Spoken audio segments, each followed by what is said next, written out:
Builder purchases 25 windows at 25% off the total price of 1,20,000. If the builder receives an additional discount of rupees 7,500 rupees for the purchase, then the cost price of each window, हर एक window की cost price बतानी है. ठीक है, तो जो builder है वो परचेस कर रहा है. बिल्डर क्या कर रहा है? परचेस कर रहा है. ठीक है, किसी कंपनी से या कहीं भी कर रहा है. ये सोर्स है जहां से कर रहा है. अब सोर्स ने बोला कि हम आपको जो 25 विंडो आप खरीद रहे हैं तो उसकी टोटल जो प्राइस बन रही है आपकी वो 1,20,000 रुपए बन रही है. ठीक है, इतनी प्राइस बन रही है. हम आपको क्या करेंगे? डिस्काउंट देंगे 25% का. 25% ऑफ कर देंगे तो कितने में पड़ेगी उसको? ये 25 विंडोज 75/100 का मल्टीप्लाई करके. फिर आगे बोला गया है कि उसने एडिशनल डिस्काउंट दिया है. जो टोटल प्राइस है उसमें उसने एडिशनल डिस्काउंट दिया. कितने का? 7,500 रुपए का. इतने का उसने एडिशनल डिस्काउंट दिया है. तो कुल मिला के उसके पास जो कॉस्ट प्राइस है, जो खरीदने वाली कीमत है, जो बिल्डर खरीदेगा वो उसके लिए कॉस्ट प्राइस हो जाएगी, है ना? यही होगा ना. तो उसको कुल मिला के इतने रुपए देने पड़ेंगे. 1,20,000 टोटल प्राइस बनती थी. उसने बोला कि 25% का डिस्काउंट आपको मिलेगा, ऑफ रहेगा 25% का, तो उसे इतने में पड़ेगी. उसने बाद में ये सोचा कि वापस से डिस्काउंट दे दिया जाए तो उसने 7,500 रुपए का डिस्काउंट दे दिया. ये हमारे पास क्या है? प्राइस है रुपीज में, और ये भी रुपीज में है, तो कॉस्ट प्राइस भी रुपीज में आ जाएगी. क्या होगा? ठीक है, अब 75 इंटू 12 1200 माइनस 7500. अब ये तो 25 की थी, 25 विंडो की थी ना. ये तो 25 विंडो की कॉस्ट प्राइस है. Cost price of 25 Windows. तो एक विंडो की कितनी होगी cost price? 75 into 1200 minus 7500 divided by 25 rupees. अब अगर कैंसिल करें तो देखो 25 इंटू 3 और ये भी 25 से कैंसिल होगा तो ये आ जाएगा 300. तो ये आ जाएगा 3600 minus 300 which is equal to 3300 rupees. ये क्या रहेगा हमारा आंसर? 3300. बात समझ में आ गई? बिल्कुल इजी क्वेश्चन है. यहाँ पे हमें कोई फॉर्मूले का यूज नहीं करना है. ठीक है, कितना आंसर आ जाएगा हम लोगों के पास? 3300. A shopkeeper listed the price of goods at 30% above the cost price. He sells half the stock at this price, 1/4 of the stock at a discount of 15% and the remaining at a discount of 30%. What is the overall profit? उसे overall profit कितना हुआ ये हमें बताना है. अब यहाँ पे उसने एक चीज यूज की है, half the stock at this price. This price का मतलब क्या है कि यहाँ पे उसने जो मार्क प्राइस है उसी पे क्या किया है? सामान को बेचा है. बात समझ में आ गई? तो यहाँ पे उसने डिस्काउंट नहीं दिया है. उसने डिस्काउंट नहीं दिया है तो यहाँ पे डिस्काउंट कितना हो जाएगा? 0. तो एक काम हम ये कर सकते हैं कि यहाँ से हमारे पास क्या, देखो क्वांटिटी अलग अलग हो रही है ना. है तो एक ही टाइप की चीज. हो सकता है गुड्स में क्या हो? गुड्स में हो सकता है शर्ट हो, मार्कर हो, कुछ भी हो सकता है. एक ही आइटम की बात कर रहा है, एक ही गुड्स की बात कर रहा है अगर वो, तो हम लोग डिस्काउंट में एलिगेशन या फिर हम लोग क्या यूज करते हैं? एवरेजिंग यूज कर सकते हैं यहाँ पे.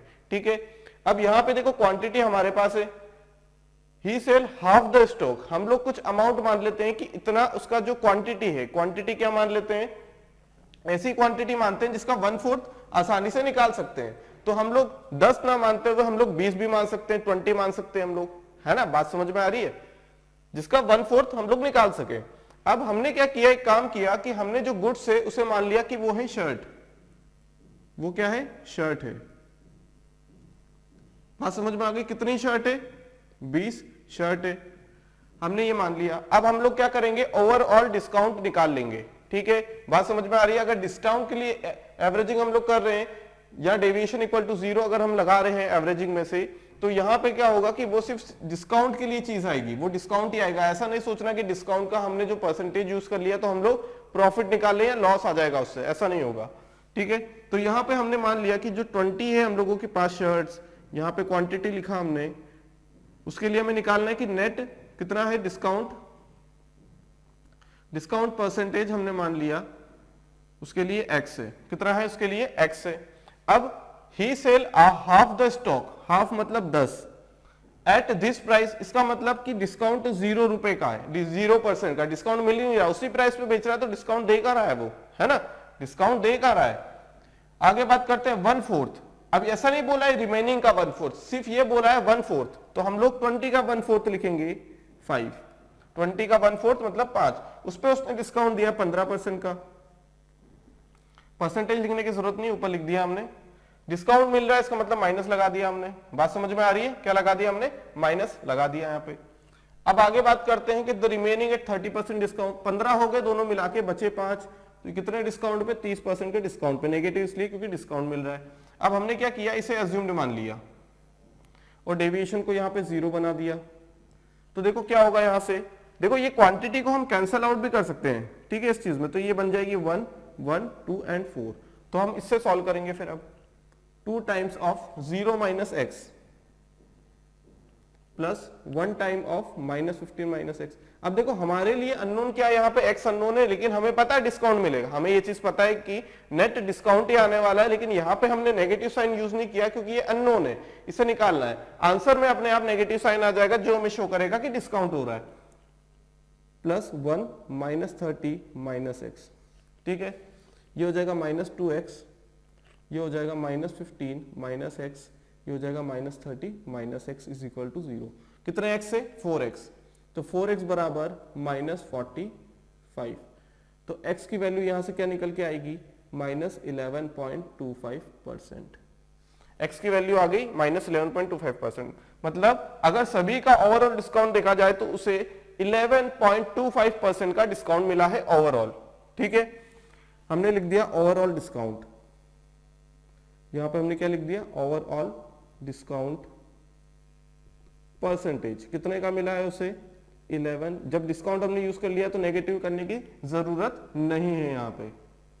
कितनी बात क्लियर हो गई? अब हमें पता है डिस्काउंट हमें पता है। अब उसने बोला है कि जो देखो relation cost price, mark price और ये सेलिंग प्राइस है। अब यहाँ पे डिस्काउंट और प्रॉफिट दोनों की बात की गई है, तो हम लोग क्या मानेंगे? कॉस्ट प्राइस से 30% ज्यादा पे उसने क्या किया है? लिस्ट किया है, मतलब मार्क किया है। लिस्ट किया है मतलब ये है मार्क प्राइस की बात कर रहा है ना। मान लो कि ये 100 रुपए है, तो उसने कितना मार्क कर दिया है यहाँ पे? देखो 130, 30% ज्यादा, 100 के ऊपर परसेंटेज इंक्रीमेंट करेंगे तो वही क्वांटिटी इंक्रीज होगी। 30% इंक्रीमेंट किया तो क्या हो जाएगा? 130 हो जाएगा। अब सेलिंग प्राइस की बात करते हैं, उसने क्या किया है? सेलिंग प्राइस की बात करते हैं। अब 130 है, डिस्काउंट 11.25 रुपीज का है। कितने का? 11.25 रुपीज का है डिस्काउंट। अब 11.25 का डिस्काउंट है, इसका मतलब क्या है यहाँ पे? 11.25 डिवाइडेड बाय 100, कैंसिल कर देंगे इसे। बात समझ में आ रही है? 11.25% को हमने कन्वर्ट किया किसमें? फ्रैक्शन में कन्वर्ट किया, तो 00 आ गए, 2 zeros के आ गए। तो ये कितना हो जाएगा? 25 से कैंसिल करेंगे तो ये आ जाएगा 400, 25 से इसे कैंसिल करेंगे तो ये आ जाएगा 4, 40 और 5, 45, ये आ जाएगा। 5 से कैंसिल करेंगे तो 80 और 5 से कैंसिल करेंगे तो 9/80। इतना डिस्काउंट मिला, मतलब 9/80। तो डिस्काउंट इतना मिला, ये डिस्काउंट मिला इतना, तो ये कितना हो जाएगा? 72/81, सॉरी 80, 71/80 इतना हो जाएगा। तो 130 इंटू 71/80 हो जाएगा ये रुपीज में। बात समझ में आ गई? अब ये कितना हो जाएगा? कैंसिल करें तो 71 इंटू 13, 71 इंटू 13 करेंगे, यहां से कितना आ जाएगा?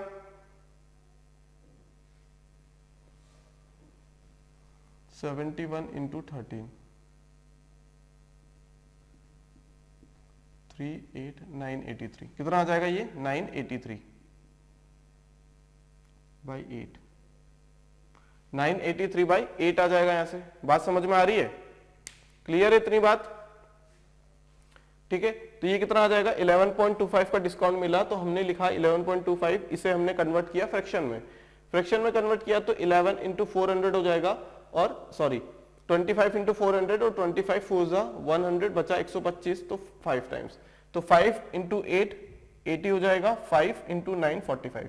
अब इतने का क्या हो रहा है? डिस्काउंट मिल रहा है, तो ये डी बाई क्या है? Mark price. अब एक्चुअल में ये हो क्या जाएगा? ये selling price by mark price हो जाएगा। तो मार्क प्राइस का मल्टीप्लाई कर देंगे इसमें, तो क्या आ जाएगा हमारे पास? वैल्यू निकल के आ जाएगी। अब वैल्यू 983 डिवाइडेड बाय 8 है ना, यही हो रहा है 923 हो रहा है, ये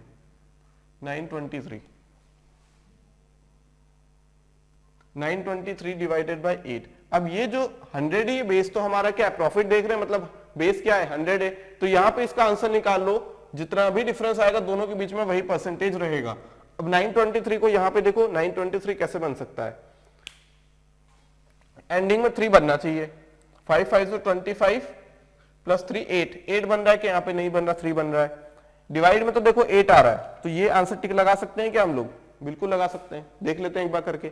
928 डिवाइडेड बाय 923 डिवाइडेड बाय कितना हो जाएगा 8, 8 1 जा 8, बचा कितना 12, कितना हो जाएगा ये 8 1 जा 8, बचा कितना 4 43, 5 जा 40, बचा कितना 3, ठीक है। तो 1153, 923 को हम लोग क्या लिख सकते हैं, 923 को हम लोग लिख सकते हैं यहाँ पे 8 1 1 5 एंड 3, 8 1 1 5 एंड 3 ऐसा लिख सकते हैं। ये 923 को 8 1 1 5 3, अब दोनों का डिफरेंस ले अगर हम लोग, तो डिफरेंस क्या आएगा 15 3 बाई 8, वही हमारा क्या आ रहा है आंसर, इतना ही परसेंटेज, क्योंकि बेस क्या है 100। बात समझ में आ गई। तो यहाँ पे ये याद रखना कि यहाँ पे हमें ओवरऑल निकालने की जरूरत पड़ी, तो हमने क्या कॉन्सेप्ट यूज किया कि डिस्काउंट की बात कर रहा है तो हमने किसी एक टाइप की गुड्स की, यहाँ क्वांटिटी अलग अलग है लेकिन टाइप ऑफ गुड्स तो सेम ही है ना, उसने कोई हमें ये नहीं बताया कि वहां पे शर्ट भी है, पैंट भी है, लोअर भी है, टी शर्ट भी है, सारी चीजें, सिर्फ एक चीज है वो हमें माननी है, कोई भी चीज हो सकती है लेकिन एक ही टाइप की है वो, हमने शर्ट मान ली थी, शर्ट मान ली थी। अब क्वांटिटी 20 क्यों मानी, क्योंकि उसका 1/4 निकालना इजी है, उसका 1/4 निकालना इजी है हम लोगों के लिए, इसलिए हमने क्वांटिटी मान ली, क्योंकि क्वांटिटी की यहाँ पे कोई बात नहीं कर रहा है, यहाँ पे देखो क्वांटिटी कितनी भी ले लो रेशियो तो ये आएगा उसका, तो यहाँ से एक्स की वैल्यू निकाली, नेगेटिव साइन शो कर रहा है कि डिस्काउंट मिल रहा है। बात क्लियर हो गई, कितना आएगा आंसर हमारा 15 3/8%। Cloth merchant has announced 25% rebate in price, rebate use किया गया यहाँ पे, रिबेट का मतलब क्या है, डिस्काउंट, ये क्या है डिस्काउंट, छूट है ना, क्या है इसका मतलब छूट in price. If one need to have a rebate of 40 rupees, यहाँ पे रिबेट 25% का मिल रहा है, लेकिन किसी को अगर 40 रुपए का रिबेट चाहिए तो उसे कितना मीटर कपड़ा या क्लोथ खरीदना पड़ेगा। अगर 1 मीटर क्लोथ की कितनी कीमत है 32 रुपए, 32 रुपीज पर मीटर, ठीक है। अब 25% की छूट मिली है, बात समझ में आ गई, 25% की छूट मिली है, तो 1 मीटर के लिए हम लोग निकाल लेते हैं, क्या निकाल लेते हैं हम लोग निकाल लेते हैं कि 1 मीटर के ऊपर कितने रुपए की छूट मिली है। 25% डिस्काउंट मिला है, डिस्काउंट है ये 1/4, ये आ जाएगा discount bye mark price. Difference अगर ले लें तो ये क्या आ जाएगा 3/4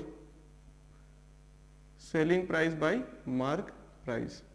इतनी बात समझ में आ गई। अगर 1 मीटर क्लोथ की कीमत 32 रुपए पर मीटर है ना, इतने का पड़ता है, तो ये कॉस्ट रिड्यूस होने के बाद की नहीं है ना, ये पहले वाली कॉस्ट है। अगर उस क्लॉथ की कीमत 32 रुपए पर मीटर है ना, तो मार्क प्राइस है वो, तो क्या है मार्क प्राइस ₹32 पर मीटर, तो यहां से सेलिंग प्राइस निकल जाएगी, सेलिंग प्राइस निकल जाएगी, यहां पे कितना हो जाएगा ये 3/4 इंटू 32, मतलब ये आ जाएगा 24 रुपीज पर मीटर, ठीक है। बात समझ में आ गई। इसका मतलब कितने का डिफरेंस आ रहा है, इसका मतलब कितने का डिफरेंस आ रहा है 8 रुपए का, है ना, 8 रुपए। 1 मीटर के ऊपर 8 रुपए का क्या हो रहा है, प्रॉफिट हो रहा है, 8 रुपए का प्रॉफिट हो रहा है या फिर रिबेट हो रहा है 8 रुपए का 1 मीटर के ऊपर। तो 1 रुपए के ऊपर कितना मीटर आएगा 1/8, तो जब उसे 40 रुपए का रिबेट चाहिए तो कितना मीटर रहेगा 40/8, 5 मीटर, कितना आ जाएगा 5 मीटर। बात समझ में आ गई। क्या रहा करने का तरीका, बोला गया है कि 25% की छूट मिल रही है ना, 25% की छूट मिलती है। अब किसके ऊपर छूट मिलेगी, मार्क प्राइस के ऊपर, मार्क प्राइस के ऊपर छूट मिल गई, मतलब सेलिंग प्राइस क्या हो जाएगी यहाँ पे 24 रुपए, मतलब 1 मीटर अगर उसने कपड़ा खरीदा, क्योंकि 1 मीटर की कीमत है 32 रुपए, 1 मीटर कपड़ा खरीदा तो देखो कितना की छूट मिली, 32 माइनस 24 की,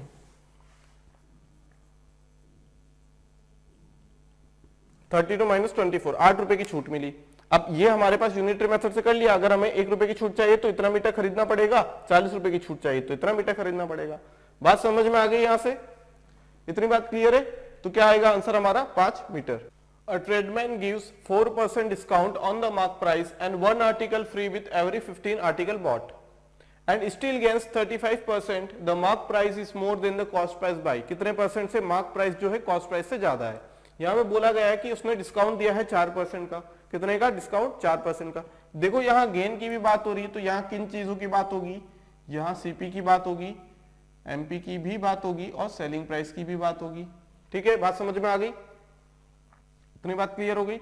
अब बोला गया है कि एक आर्टिकल फ्री मिलता है हर 15 आर्टिकल खरीदने के साथ, है ना। तो हमने बोला कि जो मार्क प्राइस रहेगी आर्टिकल की वो रहेगी 100x, क्योंकि यहां पे हमें क्या करना है, सीपी के बारे में कोई भी इंफॉर्मेशन नहीं पता है, हमें रिलेशन पता है किसके बीच में, एसपी और एमपी के बीच में, by using the discount of 4%। ठीक है, इतनी बात समझ में आ गई, क्लियर है। अब हमने मार्क प्राइस मान ली 100x, अब सेलिंग प्राइस की बात करते हैं। अब ये 100 मार्क प्राइस जो है ये एक आर्टिकल की है, एक आर्टिकल की है, तो जो मार्क प्राइस रहेगी 15 आर्टिकल की वो हो जाएगी 15 इंटू 100x रुपीस, ये हो जाएगी 1500x, किसकी, मार्क प्राइस 15 आर्टिकल्स की। अब 15 ही आर्टिकल्स और कितने का डिस्काउंट बोला है, 4% का, तो ये अगर 96x हो जाए, क्योंकि इसे 100 माना तो 4% का डिस्काउंट 96x होगा। ये था एक आर्टिकल के लिए, ये था एक आर्टिकल के लिए, तो 15 आर्टिकल के लिए कितना हो जाएगा, 15 into 96x which is equal to 1440 times of x। इतनी बात क्लियर हो गई, ये 15 के लिए, ये भी 15 के लिए हमने निकाल लिया, इतना रुपीज में। अब बात करते हैं किसकी, ये जो कॉस्ट प्राइस है उसे एक आर्टिकल उसने फ्री दिया है, तो सेलिंग की है उसने एक आर्टिकल की फ्री, लेकिन उसने खरीदा तो 16 रुपए देके होगा ना। मान लो कि सीपी ने किसी से खरीदा है, मतलब किसी ने खरीदा है, कॉस्ट प्राइस है उसकी, शॉपकीपर ने, मान लो ट्रेडमैन ने खरीदा है डीलर से। अब वो डीलर को ये बोलेगा कि आप हमें 16 दीजिए, 16 चाहिए ना उसे, देने हैं 16, बेचने हैं 16, तो खरीदेगा भी 16, लेकिन वो जो खरीदेगा 16 आर्टिकल वो तो कॉस्ट प्राइस पे खरीदेगा, है ना, कॉस्ट प्राइस पे खरीदेगा, किससे खरीदेगा, डीलर से, तो डीलर से तो वो खरीदेगा ना 16, तो 16 की उसे कीमत चुकानी पड़ेगी, 16 की कीमत चुकानी पड़ेगी। ठीक है, अब 16 की कीमत चुका दी उसने, अब उसका जो खर्चा हुआ है तो वो कॉस्ट प्राइस इंटू कितना हुआ है, 16 हुआ है ना, कितना हुआ है, 16 हुआ है। 16 आर्टिकल खरीदे उसने, लेकिन उसने एक आर्टिकल फ्री में दिया है, एक आर्टिकल फ्री में दिया है, तो ये जो सेलिंग प्राइस इसकी लगेगी वो तो किसमें लगेगी, 15 के ऊपर ही लगेगी, क्योंकि एक तो फ्री दे दिया है ना, एक तो फ्री दे दिया, तो एक को यहां नहीं गिनना है, एक को गिनना है कॉस्ट प्राइस में। क्यों गिनना है, क्योंकि कॉस्ट प्राइस तो लग रही है ना उसके ऊपर, खरीदने टाइम तो कीमत लगी ना उसकी कुछ 16 इंटू समथिंग जो भी प्राइस रही होगी। अब यहाँ पे उसने एक तो फ्री में दे दिया, तो कीमत तो सिर्फ 15 की लगी ना, सेल तो उसने 15 की प्राइस पे ही किया है, तो यहाँ 1440 हो गए। अब बोला क्या गया है, 35% गेन हुआ है, 35% का, बात समझ में आ गई। अब 35% का गेन हुआ है यहाँ पे, तो देखो क्या हो रहा है, 35% मतलब क्या होता है, 7/20। अब ये क्या हो रहा है, गेन हो रहा है, तो ऐड करेंगे तो 27/20। अब ये सेलिंग प्राइस आ जाएगी, सेलिंग प्राइस आ जाएगी। सेलिंग प्राइस कितने आर्टिकल्स की, 15 आर्टिकल्स की selling price, cost price 16 articles की, बात समझ में आ रही है। तो यहां से एसपी बाय सीपी निकल के आ जाएगा। जैसे ही एसपी बाय सीपी निकल के आया, तो एसपी हमें पता है एक्स की टर्म्स में, तो हम लोग सीपी निकाल लेंगे। ये आ जाएगा 5 टाइम्स, ये आ जाएगा 4 टाइम्स, ये आ जाएगा 9 टाइम्स और ये आ जाएगा 5 टाइम्स। तो ये 9 4 जा, ये कितना हो जाएगा, 9 4 जा 36 और ये आ जाएगा 5 5 जा 25, ये आ जाएगा एसपी बाय सीपी। अगर सीपी हमें निकालना है तो हम लोग क्या करेंगे, 25/36 मल्टीप्लाई बाय एसपी। एसपी कितना है, 15 के लिए देखना है ना एसपी। अब यहाँ पे कितना रखना है हमें, अब यहाँ पे 1440 रुपए, 1440। बात क्लियर हो गई यहाँ पे, इतनी बात क्लियर हो गई। तो यहां से अगर सॉल्व करें इसे तो कितना आ जाएगा, ये 40 टाइम्स, तो ये आ जाएगा कॉस्ट प्राइस 1000 एक्स। कितना आ जाएगा ये 1000 एक्स, 100 एक्स। अब देखो ये क्या है यहाँ पे 1500 एक्स है, क्या है 1500 एक्स है। अब देखो डिफरेंस, अगर ये अगर 100 होता, अगर कैंसिल कर देते, अगर इसे 100 बना दे, 0 से 0 कैंसिल कर दे, तो 100 के ऊपर 150 हो रहा है, मतलब कितने का हो रहा है फायदा, कितने का हो रहा है 50%। कितने का 50%, तो आंसर क्या आएगा 50%। बात समझ में आ गई? क्या किया हमने यहाँ पे 15 आर्टिकल के लिए हमने लिख लिया सेलिंग प्राइस, ये कॉस्ट प्राइस आ जाएगी, यहाँ पे कॉस्ट प्राइस आ जाएगी 1000 एक्स, 16 आर्टिकल की, 16 आर्टिकल की कॉस्ट प्राइस 1000 एक्स आ जाएगी। अब दोनों में देखा हमने कि कितने का अंतर आ रहा, तो हमने बोला 50% का, तो 50% क्या रहेगा यहाँ पे आंसर।